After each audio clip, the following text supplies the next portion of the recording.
As a former Uber driver, I've dealt with a whole bunch of unpleasant characters, from the drunken groups of friends on Saturday nights, to the people who pretend to be handicapped to get free rides. But every so often, you may pick up somebody who can just be classified as a straight-up creep. I've picked up a few of these guys, but never one quite as bad as a guy named Tom.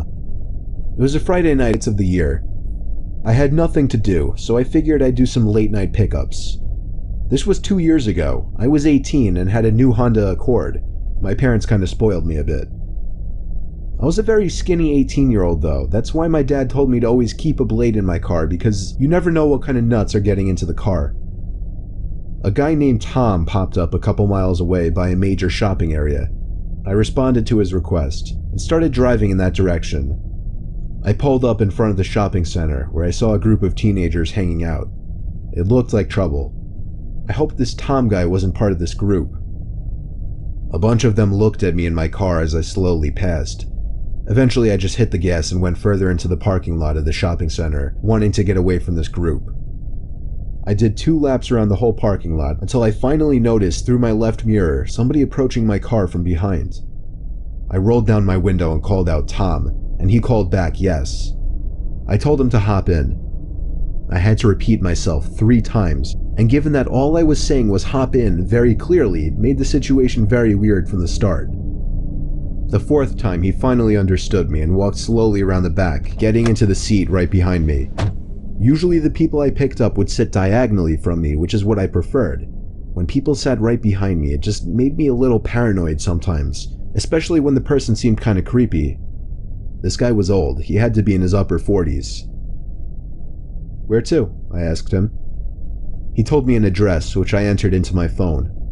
By his voice, I could tell he was a very heavy smoker. Come to think of it, my car was starting to smell like cigarettes too.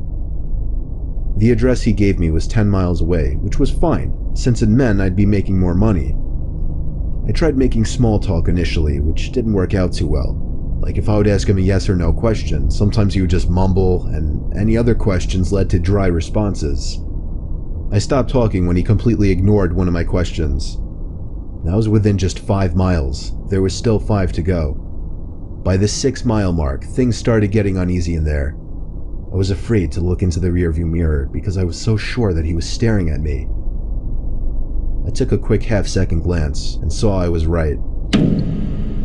He was in fact staring at me. My body forced my foot down heavier on the gas. I wanted this ride to be over sooner. By the 8-mile mark, I started to realize we were in the middle of nowhere. We were on basically a deserted street with woods on either side and occasional buildings. I was growing suspicious now as to where this address he told me actually was. So, while driving, I dragged my finger across my phone to slide the map in the direction of the address. It seemed to lead to a dead-end street with no surrounding streets nearby. I was getting more and more nervous with each passing minute now. I shot a glance back up again at the mirror, and he was still watching me. I finally summed up the courage to ask him if the address he gave me was of his house. There was silence for a few moments, and I thought he was once again going to ignore me, or possibly didn't hear me. But 5 seconds later, he finally answered yes. There was less than a mile left in the drive now, still surrounded by nothing but woods with the occasional empty-looking building. I was approaching the dead-end street that the address he gave me resided on, hoping some houses would come into sight. As the street came up, I slowed down so I could get a good look of it. But nothing could be seen, just pitch blackness. I could only imagine why he wanted to get me out here alone, so far away from anybody or anything. I casually kept driving, pretending like I missed it, hoping he wouldn't notice. But he did. Instantly, he hopped out of his seat and yelled at me to turn around. Honestly, I felt like my life was on the line, so I apologized and did a quick 3-point turn. As I was reapproaching the dead-end street, I dug my hands into the netting compartment on the side of my seat where I kept my blade. I very quietly flicked the blade open and held it tight in my right hand, ready to use it. I turned down the dead-end road with my headlights now displaying just what I thought I would see. Nothing but trees on either side. I made it to the end of the road, not a single house or building on the road. I just knew something was about to go down. I was just trying to physically and mentally prepare myself for it. Suddenly, he said in as soft as a voice as he probably could, "Thanks for the ride." I wasn't even thinking about money at this point. He opened his door, but before stepping out, he said, "Could you get out of the car for a second? I need help carrying my bag. I have a bad back." But he didn't have a bag. I knew he didn't. He didn't come in with one. I replied, Yeah, sure, let yourself out and I'll help you in a sec." The shakiness in my voice was too obvious. What happened next, I never imagined would have happened. All of a sudden, I felt pressure on my neck.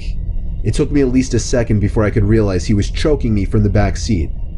Immediately, I drilled the blade into his left arm and he screamed in pain, releasing his grip on my neck. He fell out of the car and onto the street, and I took that opportunity to turn the car around and practically floor it down the street until I returned to a busy road. I actually didn't end up calling the cops. I was just too scared to do anything but drive home. And by the time I got home, I just wanted to go to sleep and forget about it. Needless to say, I resigned from my Uber driving days after this incident.